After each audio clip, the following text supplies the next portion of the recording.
Tenaina, fandarana famakiana ten'Andriamanitra. Arahinao eto amin'ny Aki Radio isan'andro amin'ny 12 ora sasany atoandro. Parole de vie, lecture de la Bible, tous les jours sur Aki Radio à 12h30. Wort des Lebens, jeden Tag eine biblische Lektüre um 12:30 Uhr im Aki Radio. Iarahanao amin'ny rahavavy aina. Tenaina, teny mahavelona.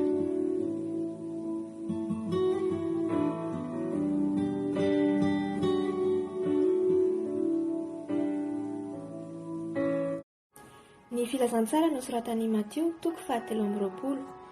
Ny nilazan'i Jesosy ny faharatsian'ny mpanoran-dalàna sy ny fariseo.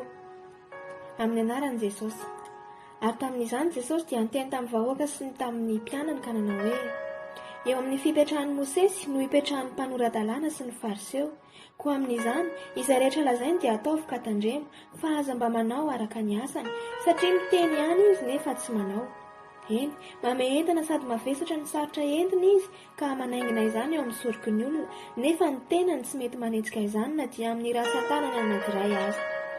Ary ny asany rehetra dia ataony mba ho hitan'ny olona, fa ataony lehibe ny filakiterany ary ataony vaventy ny somotra viaviny.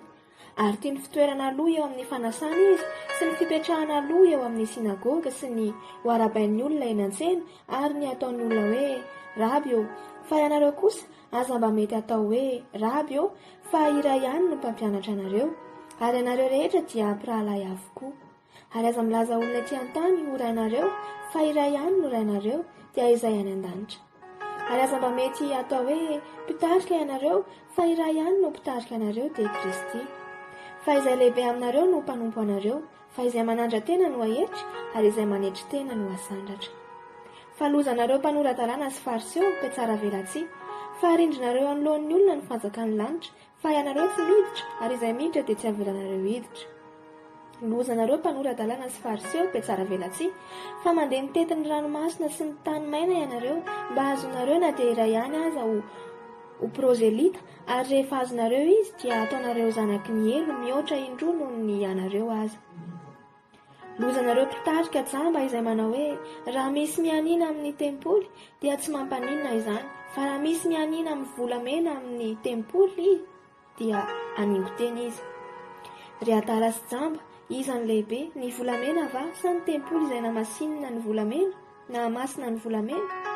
Ary koa raha misy mianina amin'ny alitara dia tsy mampanonona izany, fa raha misy mianina amin'ny fanatitra eo amboniny dia aningo teny izy.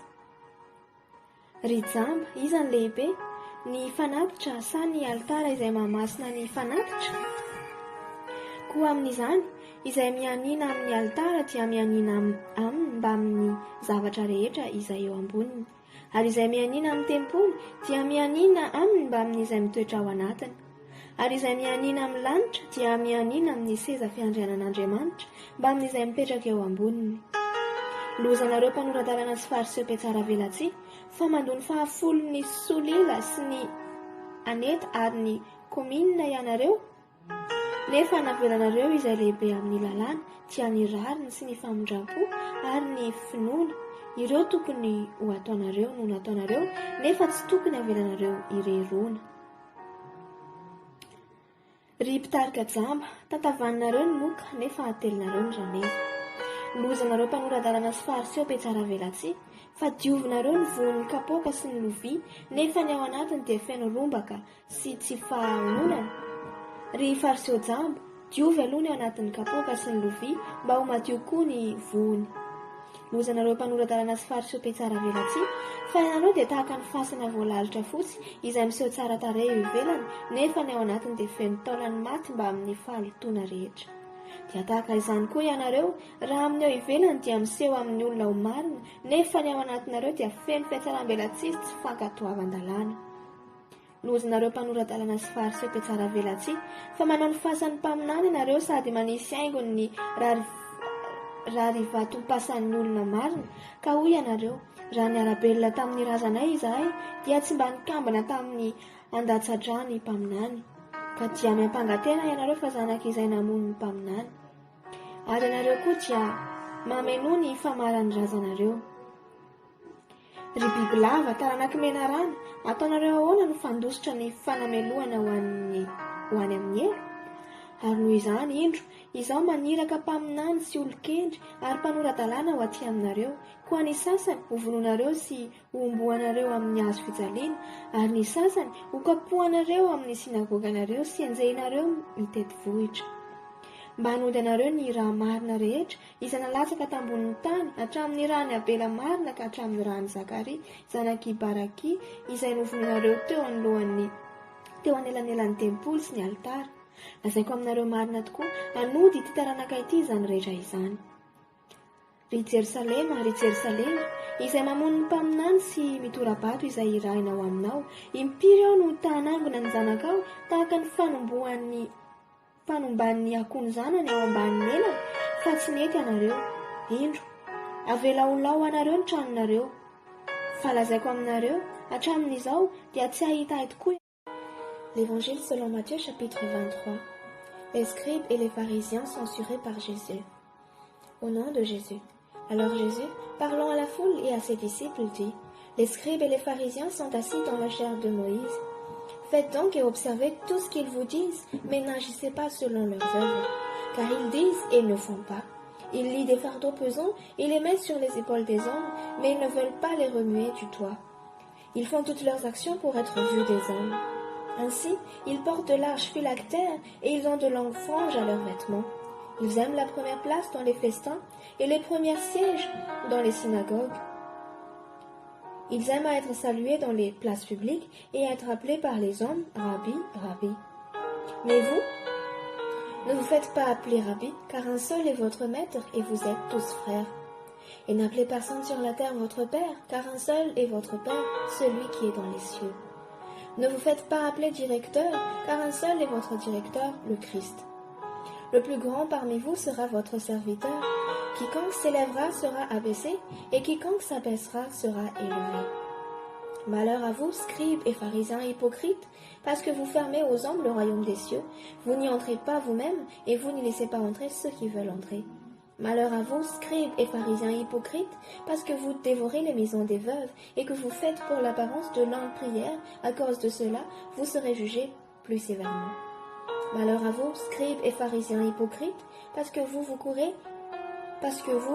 la mer et la terre pour faire un prosélyte, et quand il est devenu, vous en faites un fils de la Guéhenne 2 fois plus que vous. Malheur à vous, conducteurs aveugles, qui dites: si quelqu'un jure par le temple, ce n'est rien, mais si quelqu'un jure par l'or du temple, il est engagé. Insensé est aveugle et aveugle. Lequel est le plus grand, l'or ou le temple qui sanctifie l'or? Si quelqu'un, dites-vous encore, jure par l'autel, ce n'est rien, mais si quelqu'un jure par l'offrande qui est sur l'autel, il est engagé. Aveugle, lequel est le plus grand, l'offrande ou l'autel qui sanctifie l'offrande? Celui qui jure par l'autel jure par l'autel et par tout ce qui est dessus. Celui qui jure par le temple et par celui qui l'habite. Et celui qui jure par le ciel jure par le trône de Dieu et par celui qui est assis. Malheur à vous, scribes et pharisiens hypocrites, parce que vous payez la dîme de la menthe, de l'ânette et du cumin, et que vous laissez ce qui est plus important dans la loi, la justice, la miséricorde et la fidélité. C'est là ce qu'il fallait pratiquer sans négliger les autres choses. Conducteur aveugle, qui coulez-vous? Qui coulait le moucheron et qui avalait le chameau? Malheur à vous, scribes et pharisiens hypocrites, parce que vous nettoyez le dehors de la coupe et du plat, et qu'au-dedans, ils sont pleins de rapine et d'intempérance. Pharisiens aveugles, nettoie premièrement l'intérieur de la coupe et du plat, afin que l'extérieur aussi devienne net. Malheur à vous, scribes et pharisiens hypocrites, parce que vous vous ressemblez à des sépulcres blanchis, qui paraissent beaux au dehors, et qui au-dedans sont pleins d'ossements et de morts et de toute espèce d'impureté. Vous de même, au dehors, vous paraissez juste aux hommes, mais au-dedans, vous êtes pleins d'hypocrisie et d'iniquité. Malheur à vous, scribes et pharisiens hypocrites, parce que vous bâtissez les tombeaux des prophètes et ornez les sépulcres des justes, et que vous dites, si nous avions vécu du temps de nos pères, nous ne nous serions pas joints à eux pour répandre le sang des prophètes. Vous témoignez ainsi contre vous-même que vous êtes les fils de ceux qui ont tué le prophète. Comblez donc la mesure de vos pères, Serpent, race de vipères, comment échapperez-vous au châtiment de la guienne? C'est pourquoi, voici, je vous envoie des prophètes, des sages et des scribes. Vous tuerez et sanctifierez les uns, vous battrez de verges les autres dans vos synagogues, et vous les persécuterez de ville en ville, afin que retombe sur vous tout le sang innocent répandu sur la terre, depuis le sang d'Abel, le juste, jusqu'au sang de Zacharie, fils de Baraki, que vous avez tué entre le temple et l'autel. Je vous le dis en vérité, tout cela retombera sur cette génération. Crime et châtiment de Jérusalem. Jérusalem, Jérusalem, qui tue les prophètes et qui lapide ceux qui te sont envoyés, combien de fois ai-je voulu rassembler tes enfants, comme une poule rassemble ses poussins sous ses ailes, et vous ne l'avez pas voulu. Voici, votre maison vous sera laissée déserte, car je vous le dis, vous ne me verrez plus désormais jusqu'à... Das Evangelium nach Matthäus Kapitel 23. Im Namen Jesus. Da redete Jesus zu dem Volk und zu seinen Jüngern und sprach: Auf Moses Stuhl sitzen die Schriftgelehrten und Pharisäer. Alles nun, was sie euch sagen, dass ihr halten sollt, das haltet und tu es. Aber nach ihren Werken sollt ihr nicht tun, sie sagen es wohl und tun es nicht.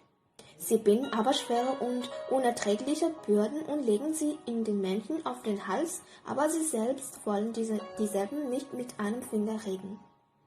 Alle ihre Werke aber tun sie, dass sie von den Leuten gesehen werden. Sie machen ihre Denkzettel breit und die Säume an ihren Kleidern groß. Sie sitzen gern oben über Tisch und in den Schulen und haben es gern, dass sie gegrüßt werden auf dem Markt und von den Menschen Rabbi genannt werden.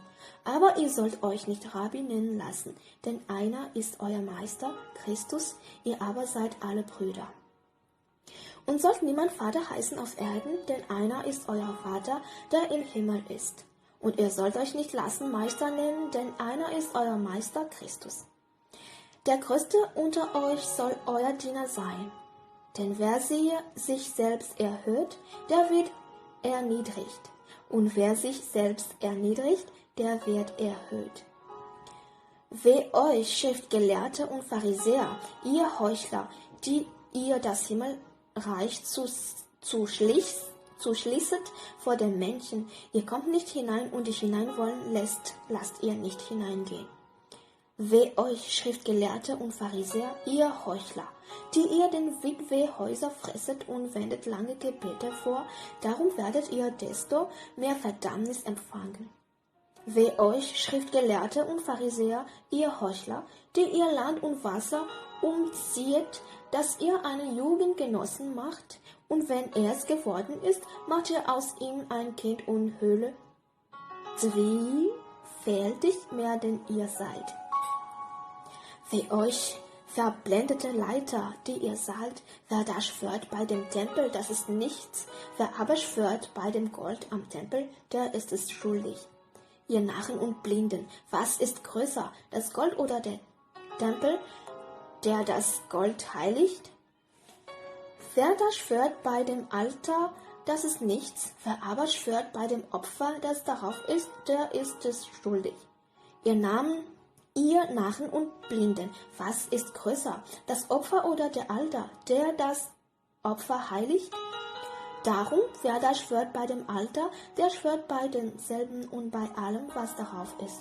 Und wer da schwört bei dem Tempel, der schwört bei demselben und bei dem, der darin wohnt. Und wer da schwört bei dem Himmel, der schwört bei dem Stuhl Gottes und bei dem, der drauf sitzt. Weh euch, Schriftgelehrte und Pharisäer, ihr Heuchler, die ihr verzehnet die Münze, Dill und Kümmel und lasst da hinten das Schwerste im Gesetz, nämlich das Gericht, die Barmherzigkeit und den Glauben. Dies soll man tun und jenes nicht lassen.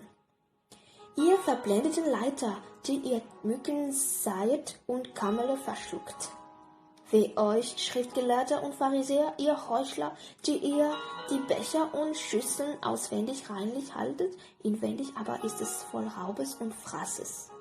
Du blinder Pharisäer, reinige zum ersten das Inwendige an Becher und Schüssel, auf das auch das Auswendige rein werde.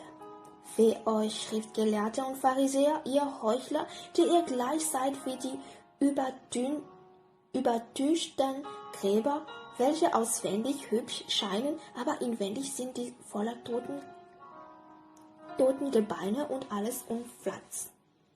Also auch ihr, von außen scheint ihr den Menschen fromm, aber inwendig seid ihr voller Heuchelei und Untugend. Für euch Schriftgelehrte und Pharisäer, ihr Heuchler, die ihr der Propheten Gräber baut und schmücket die der gerechten Gräber.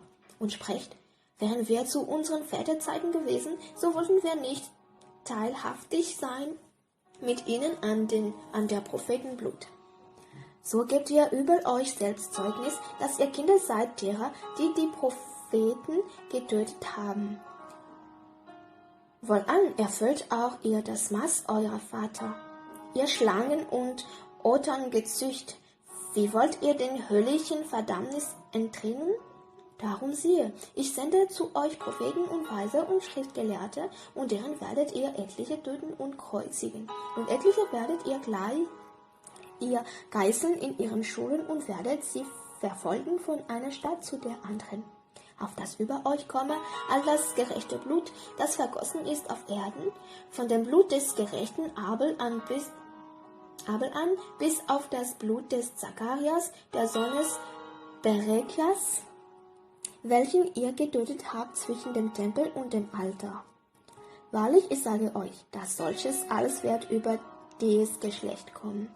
Jerusalem, Jerusalem, die du tötest die Propheten und steinigst, die zu dir gesandt sind, wie oft habe ich deine Kinder versammeln wollen, wie eine Hähne versammelt ihre Küchlein unter ihre Flügel, und ihr habt nicht gewollt. Siehe, euer Haus soll euch wüst gelassen werden. Denn ich sage euch, ihr werdet mich von